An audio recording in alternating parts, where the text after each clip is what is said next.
plupart des écrans de télévision produits aujourd'hui sont très minces.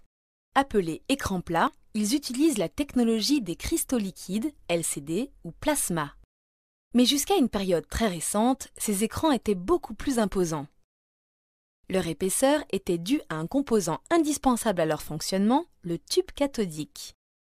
Dans ce tube circulait un faisceau d'électrons qui permettait la formation des images. Si les écrans de télévision ne sont apparus que dans les années 1950, le tube cathodique, lui, est bien plus ancien.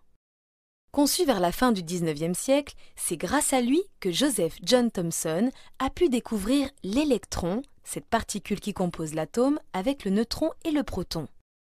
Vers la fin du XIXe siècle, deux hypothèses s'opposent sur la nature des rayons cathodiques.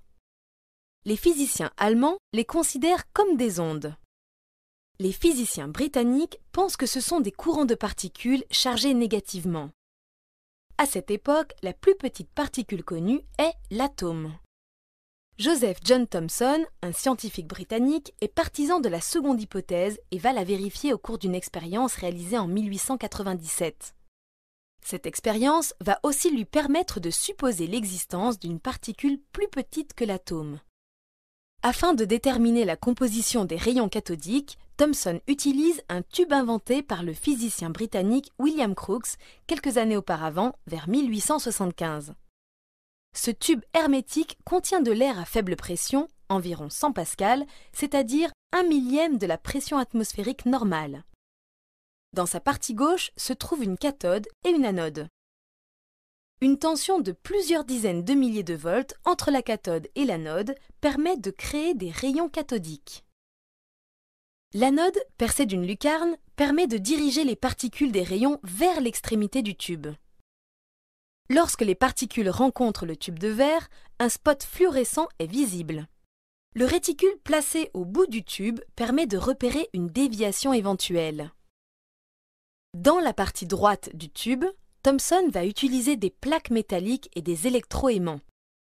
Ces éléments permettent de créer un champ électrique et un champ magnétique capables de dévier les rayons cathodiques.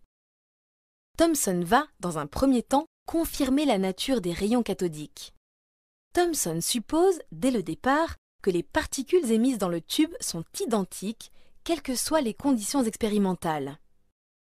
Elles ont toutes la même masse m et la même charge q. Thomson crée un champ électrique vertical E entre les plaques métalliques. Il constate que les rayons sont déviés verticalement. En changeant le sens de la tension entre les deux plaques, Thomson constate que le sens de la déviation est modifié. Dans le champ électrique vertical, les particules sont soumises à une force électrique verticale. L'intensité de cette force dépend de la valeur de la tension imposée entre les deux plaques. Son sens dépend du signe de cette tension. Quel que soit le sens, Thomson constate que les particules sont déviées vers la plaque chargée positivement. Cela corrobore donc une observation faite quelques années avant par le physicien français Jean Perrin: les particules sont chargées négativement. Thomson crée ensuite un champ magnétique horizontal B à l'aide d'électroaimants. Il constate que les particules sont déviées verticalement. En changeant le sens du champ magnétique, Thomson constate que le sens de la déviation est modifié.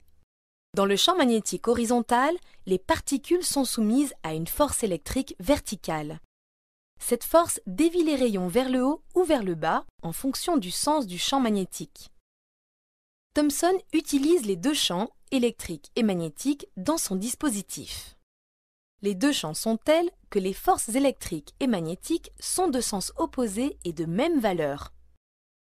Soumis à ces deux forces simultanément, le rayon n'est pas dévié. Grâce à cette expérimentation, Thomson sait que la vitesse des particules a pour valeur E sur B. Malgré des valeurs élevées, de l'ordre de 50 000 km par seconde, la vitesse qu'il mesure est très éloignée de celle de la lumière, qui est de 300 000 km par seconde. Cette démonstration mit donc en défaut la théorie allemande, selon laquelle les rayons cathodiques sont des ondes électromagnétiques comme la lumière. Les rayons cathodiques sont donc bien composés de particules chargées négativement. Thomson publia cette information en avril 1897. Dans un deuxième temps, Thomson va tenter de déterminer la nature des particules. Grâce aux réticules de mesure placés au bout du tube, Thomson peut repérer la déviation des particules soumises à un champ électrique. Connaissant la déviation, son angle, la valeur du champ et la vitesse des particules, Thomson sait calculer le rapport charge sur masse Q sur m. La valeur qu'il obtient est 2000 fois plus grande que celle du rapport obtenu pour l'ion-hydrogène, l'élément le plus léger connu en 1897. Cela peut être dû à une masse très faible ou à une charge très élevée de la particule. Mais Thomson est persuadé que si le rapport obtenu est aussi grand, c'est parce que la masse de la particule est 2000 fois plus petite que celle de l'ion-hydrogène. Thomson remplace la cathode en aluminium par une cathode en fer, puis en platine. Le rapport Q sur M ne change pas. Il modifie également la nature du gaz enfermé dans le tube à rayon cathodique en utilisant par exemple du dihydrogène, du dioxyde de carbone ou de l'iodométhane. Le rapport Q sur M ne change pas. Thomson en conclut qu'il a découvert une nouvelle particule plus petite que l'atome et qui en sera un composant. Il la nomme corpuscule.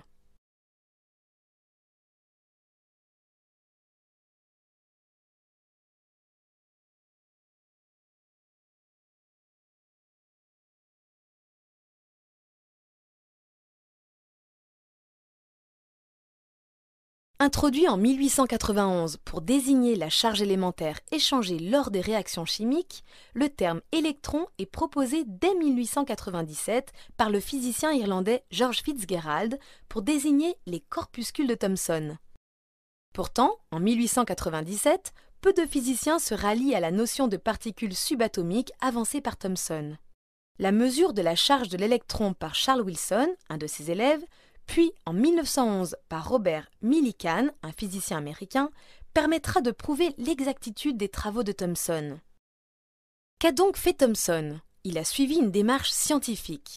D'abord, un phénomène a été observé et un questionnement est apparu. Deux hypothèses concurrentes ont été émises par plusieurs physiciens et Thomson se place dans le cadre de l'une d'entre elles. Il réalise plusieurs expériences et montre que ces résultats sont compatibles avec l'hypothèse choisie et incompatibles avec l'hypothèse concurrente.